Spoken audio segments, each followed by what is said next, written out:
بسم اللہ الرحمن الرحیم۔ السلام علیکم۔ تمام سیاسی جماعتوں کے امیدواروں نے اپنے کاغذات نامزدگی جمع کروا دیے ہیں اور جانچ پڑتال کا عمل بھی شروع ہو چکا ہے۔ کسی سیاسی جماعت نے کاغذات نہ جمع ہونے کی کمپلین ابھی تک نہیں کی۔ پی ٹی آئی کے لیے تھوڑی مشکلات ہیں، وہ بھی پی ٹی آئی کے لیڈران نے خود پیدا کی تھیں۔ فی الحال پی ٹی آئی کو بلے کا نشان نہیں ملا۔ پی ٹی آئی کی قیادت نے آج پشاور ہائی کورٹ سے رجوع کیا ہے اور اس کی سماعت بھی پشاور ہائی کورٹ میں ہو رہی ہے، اور امید ہے کہ پشاور ہائی کورٹ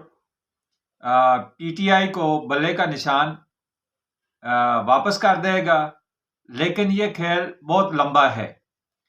اس کے بعد الیکشن کمیشن آف پاکستان جو ہے وہ سپریم کورٹ سے فیصلے رجوع کرے گا، اور اس کے بعد آگے اطہر من اللہ صاحب ہیں۔ اطہر من اللہ صاحب نے بھی جو ہے وہ پشاور ہائی کورٹ کے فیصلے کو برقرار رکھنا ہے، اور اس کے بعد اتنی دیر تک چیف جسٹس آف پاکستان واپس آ جائیں گے۔ اس کے بعد لارجر بینچ بنے گا اور دوبارہ ہو سکتا ہے کہ دوبارہ پھر پی ٹی آئی سے بلے کا نشان واپس لیا جائے، کیونکہ کافی عرصے سے ہماری عدالتوں کے اندر جو منصف بیٹھے ہوئے ہیں، ان کو دیکھ کر، ان کی شخصیت کو دیکھ کر عوام، مجھ جیسی عوام جو ہے وہ اندازہ لگا لیتی ہے کہ اب جو ہے نا جج صاحب نے کیا فیصلہ دینا ہے۔ تو دوسری خبر جو ہے وہ یہ ہے کہ جو پی ٹی آئی کی رہنما ہیں زرتاج گل صاحبہ، ان کے جو ہے نا کاغذات نامزدگی جو ہے وہ ریٹرننگ آفیسر نے مسترد کر دیے ہیں، اور ڈی آئی خان میں ریٹرننگ آفیسر کے دفتر کے باہر پولیس کی بھاری نفری موجود ہے۔ اور اب ہم آتے ہیں اپنے اصلی ٹاپک کی طرف۔ جانچ پڑتال کے عمل میں پی ٹی آئی کی قیادت کے لیے، وہ قیادت جو مفرور ہے اس کی بات کر رہا ہوں، مفرور قیادت کے لیے بہت زیادہ مشکلات پیدا ہو گئی ہیں، کیونکہ آر او کو اختیار حاصل ہے کہ وہ کسی بھی امیدوار کو ذاتی حیثیت میں طلب کر سکتا ہے، اور پریکٹس بھی ہو رہی ہے۔ کل آصف زرداری صاحب آر او کے دفتر گئے ہوئے تھے، پیش ہوئے، اور آج نواز شریف کو بلایا ہوا ہے، وہ بھی پیش ہوں گے۔ جبکہ پی ٹی آئی کی جو مفرور قیادت ہے، جب اس کو بلایا جائے گا تو ان بیچاروں کے لیے مشکل ہے۔ جب وہ پیش ہوں گے تو گرفتار کر لیے جائیں گے، اگر پیش نہیں ہوتے تو ان کے کاغذات جو ہے وہ مسترد ہو جائیں گے۔ یہ صورتحال پی ٹی آئی کے لیے کافی جو ہے وہ تکلیف دہ ہے، لیکن یہ صورتحال پی ٹی آئی نے اپنے لیے خود پیدا کی ہوئی ہے، اور کچھ لوگ جو ہیں وہ فارغ بیٹھے ہوتے ہیں، ان کے پاس کوئی کام کرنے کو ہوتا نہیں، تو وہ سیاق و سباق سے ہٹ کر اور گراؤنڈ ریالٹی کو نظر انداز کر کے ٹویٹر پر الیکشن کروا کے دل کو تسلی دے رہے ہوتے ہیں، لیکن 8 فروری کو ان ایکسپیکٹڈ رزلٹ ملیں گے۔ تو بہتر یہ ہے کہ عوام کو جھوٹی تسلیاں نہ دی جائیں۔ کم و بیش چھوٹی بڑی سیاسی جماعتیں تقریباً 200 کے قریب ہیں، یا 200 سے زیادہ ہوں گی، یا اس کے راؤنڈ باؤنڈ میں ہوں گی، وہ الیکشن میں حصہ لے رہی ہیں۔ اور جس طرح پاکستان کی آبادی 24 کروڑ کے قریب تقریباً پہنچ چکی ہے، اور کم از کم 14 یا 15 لاکھ یا 13 کروڑ 14 15 یا 13 کروڑ لوگ کم از کم آخر ووٹ تو کاسٹ کریں گے ہی۔ تو چند ہزار جو سوشل میڈیا پر ایکٹیوسٹ کی رائے ہے، وہ اپنی رائے 25 کروڑ عوام پر مسلط نہ کریں۔ کچھ اس میں جو ہے نا بڑے نام ہے، میرا خیال ہے ارشد بھٹی صاحب ہیں یا ارشد بھٹی صاحب ہیں، صابر شاکر ہے، صدیق جان ہے، اور کچھ اس طرح کے اور لوگ ہیں، ہارون الرشید صاحب ہیں۔ اس طرح کے جو صحافت میں جن لوگوں کا نام ہے وہ اس طرح کا کھیل کھیل رہے ہیں، وہ تسلی دے رہے ہیں اور یوتھیوں کا بھی حوصلہ بڑھا رہے ہیں کہ آپ قائم و دائم رہو اور یہ آپ لوگ جیت رہے ہو۔ تو دیکھیں یہ ٹویٹر کے یا آپ کسی بھی واٹس ایپ گروپ میں اپنی مرضی کے لوگ ایڈ کر لیں یا ٹویٹرز پہ آپ اپنی مرضی کے لوگ آپ کو فالو کر رہے ہوں اور آپ ان کی رائے جو ہے نا لے کر دوسرے لوگوں پر مسلط کر رہے ہوں، تو وہ کہیں آپ کے جی یہ تو دیکھیں جی جیت گیا، تو ایسے نہیں ہے۔ یہ تو 8 فروری کو جب پولنگ اسٹیشن پر ووٹ کاسٹ ہوں گے اور اس کے بعد جو رزلٹ اناؤنس ہوں گے اس وقت پتہ چلے گا کہ عمران صاحب جیتے ہیں یا زرداری صاحب جیتے ہیں یا نواز شریف صاحب جیتے ہیں، اس وقت پتہ چلے گا۔ فی الحال جو گند ہمارے ملک میں پڑا تھا 2018 میں، اس پہ تھوڑی سی بات کرتے ہیں کہ نواز شریف کے بغض میں پولیٹیکل انجینئرز نے پروجیکٹ عمران لانچ کیا تھا،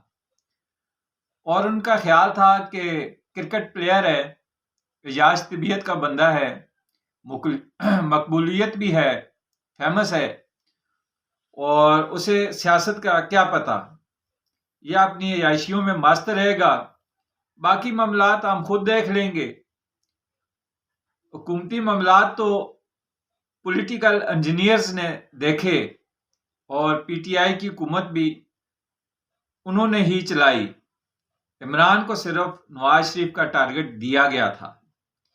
کہ نواز شریف کو اتنا گندا کرو کہ جھوٹ سچ میں بدل جائے، اور نواز شریف کی جو مقبولیت ہے اسے زیرو کر دو۔ تو عمران نیازی نے یہ کام بڑے احسن طریقے سے سر انجام دیا ہے۔ جب وہ ملک کا وزیر اعظم بن گیا تھا اس وقت بھی وہ صبح و شام اٹھتے بیٹھتے نواز شریف چور کی گردان رٹی، حتیٰ کہ معصوم بچے بھی نواز شریف کو چور سمجھتے ہیں۔ حالانکہ عدالتوں میں پولیٹیکل انجینئرز اور جو نواز شریف کے سیاسی حریف تھے نواز شریف کو چور ثابت نہیں کر سکے۔ بدقسمتی سے عدالتوں میں بیٹھے جانبدار منصفوں نے نواز شریف کو بیٹے سے تنخواہ نہ لینے کی وجہ سے نہ صرف وزارت عظمیٰ بلکہ تا حیات نااہل کی سزا دی، اور انہیں منصفوں نے عمران خان کو صادق اور امین کا سرٹیفکیٹ دیا تھا۔ جتنا بھی 2018 سے پہلے جو ہے نا، اور 2018 میں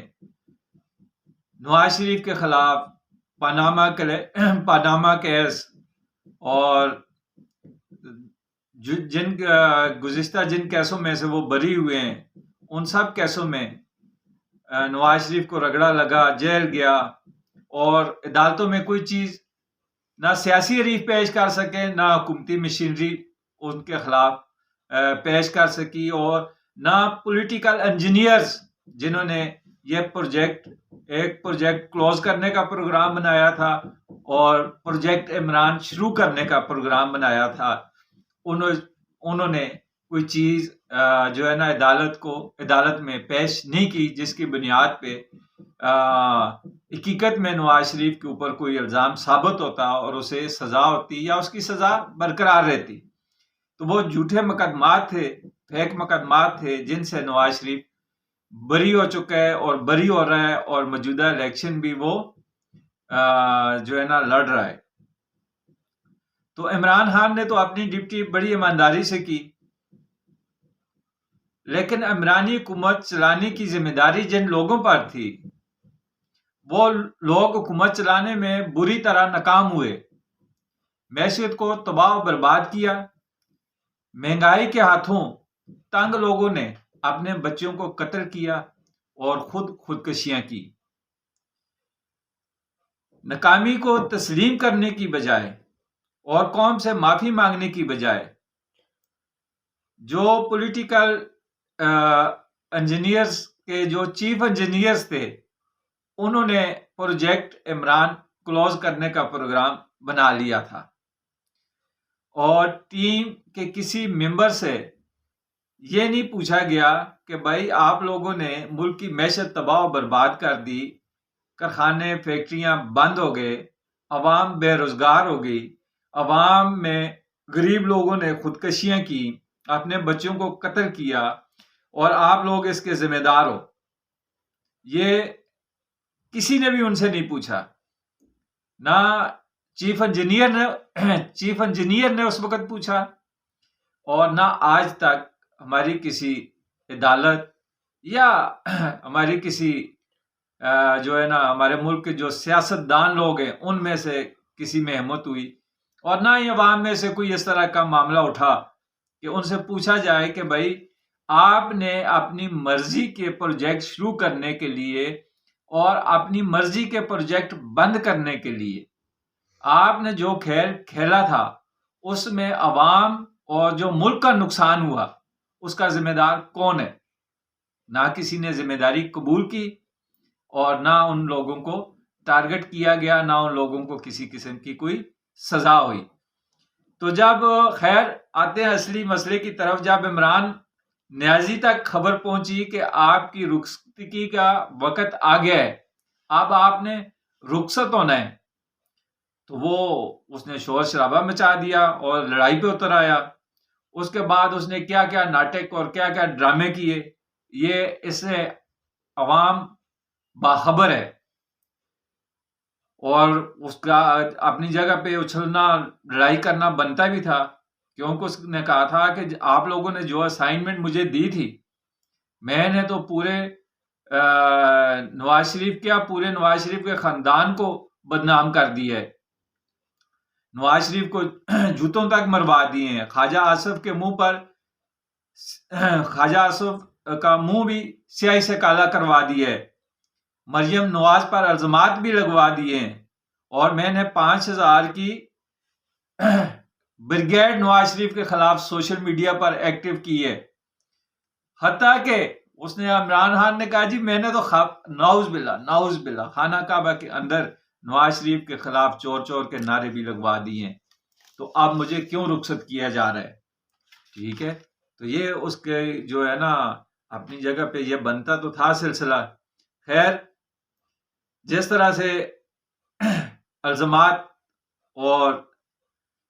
عدالتوں کا سہارا لے کر نواز شریف کو رخصت کیا گیا اور اب عمران کی باری ہے، ان دونوں کے جس طرح نواز شریف کو ریلیف مل رہا ہے، ایک وقت آئے گا کہ عمران خان کو بھی ریلیف مل جائے گا، لیکن بات یہ ہے کہ جو اس قوم کو سزا دی ہے اور اس عوام کا جو نقصان ہوا ہے اور جو قیمتی جانیں معصوم بچوں کے قتل ہوئے ہیں اس بھوک افلاس مہنگائی تنگ دستی غربت کی وجہ سے، جن والدین نے اپنے بچوں کو ذبح کیا، نہروں میں چھلانگیں لگائیں، ٹھیک ہے، اور بعد میں اپنے آپ کو بھی انہوں نے ختم کر دیا، ان کا ازالہ کون کرے گا؟ جو لوگ گھروں میں بے روزگار ہو کر بیٹھ گئے، کارخانے فیکٹریاں بند ہو گئی، اس کا ازالہ کون کرے گا؟ جن بچوں کو اسکول پرائیویٹ اسکولوں میں پڑھتے تھے وہ اسکول ان کو چھوڑنے پڑ گئے، جو بچے کوئی کورس کر رہے تھے ڈپلومے کر رہے تھے وہ ان سے رہ گئے مہنگائی کی وجہ سے، اور آج تک مہنگائی جو ہے وہ عوام کو رگڑا لگا رہی ہے۔ ابھی سردیاں شروع ہوئی ہیں اور ابھی ایسا موسم بھی نہیں ہے کہ کمرے کے اندر ہیٹر وغیرہ چلائے جائیں، تو ابھی سے بل جو سوئی گیس کے ہیں وہ 10-10 15 ہزار روپے آنے شروع ہو گئے ہیں اور آگے ہیں، اور مجھ جیسے کئی غریبوں نے ان کی قسطیں کروا کے جمع بھی کروا دی ہیں۔ تو ان چیزوں یہ جو جن لوگوں نے یہ پروجیکٹ عمران شروع کر کے اس وقت تک ملک کا نقصان کیا ہے، اس کی ذمہ داری کون قبول کرے گا؟ ان لوگوں کو سزا کون دے گا؟ اور رہ گئی بات عوام کی، اب یہ سیاستدان ہمارے پاس آئیں گے، ووٹ مانگنے کے لیے آئیں گے، اور آپ لوگوں کو چاہیے کہ برادری ازم سے ہٹ کر، شور شرابے سے ہٹ کر امیدوار کی کارکردگی کو دیکھیں کہ اس کی ماضی میں کیا کارکردگی تھی، اور آگے اس کا منشور دیکھیں کہ آگے وہ کیا کرنا چاہتا ہے۔ آگے منشور اس کا دیکھیں کہ جو اس کا منشور ہے وہ اپنے منشور پر عمل درآمد کرنے کی کیپیسٹی رکھتا ہے تو ان کو ووٹ دیں۔ ساری سیاسی جماعتوں سے بالاتر ہو کر صرف امیدوار کو دیکھیں کہ آپ کے ایریے کا جو امیدوار ہے اس کا منشور کیا ہے، اس کی آپ کے علاقے کے لیے کارکردگی کیا رہی ہے، اور وہ آنے والے وقت میں آپ کے علاقے کے لیے کیا کرنا چاہتا ہے۔ ہمیں انفرادی سوچ اور انفرادی مفاد اور ان سے نکل کر ہمیں اجتماعی سوچ اور اجتماعی مفاد کے لیے جو ہے نا وہ لڑنا ہوگا، ان کا ساتھ دینا ہوگا، اور اس کے لیے ہمیں سوچنا ہوگا، اور اس اجتماعی مفاد کے لیے ہمیں ووٹ کاسٹ کرنا ہوگا۔ یہ نہیں ہے کہ جی کسی امیدوار نے ووٹر کو 10,000 روپیہ دے دیا تو آپ اپنا ووٹ 10,000 کا بیچ دیں، نہیں، آپ کا ووٹ بہت قیمتی ہے، اور آپ کے ووٹ کے بارے میں روز قیامت آپ سے پوچھا جائے گا کہ آپ نے اپنے ووٹ سے کس بندے کا انتخاب کیا تھا۔ اس وقت تقریباً برائی پھیلی ہوئی ہے، تمام سیاسی جماعتوں میں برائی پھیلی ہوئی ہے، لیکن یہ دیکھیں کہ کم برائی کس بندے میں ہے یا کس جماعت میں ہے، اس کے بارے میں سوچیں۔ چینل کو سبسکرائب کریں، لائک کریں، شیئر کریں۔ شکریہ۔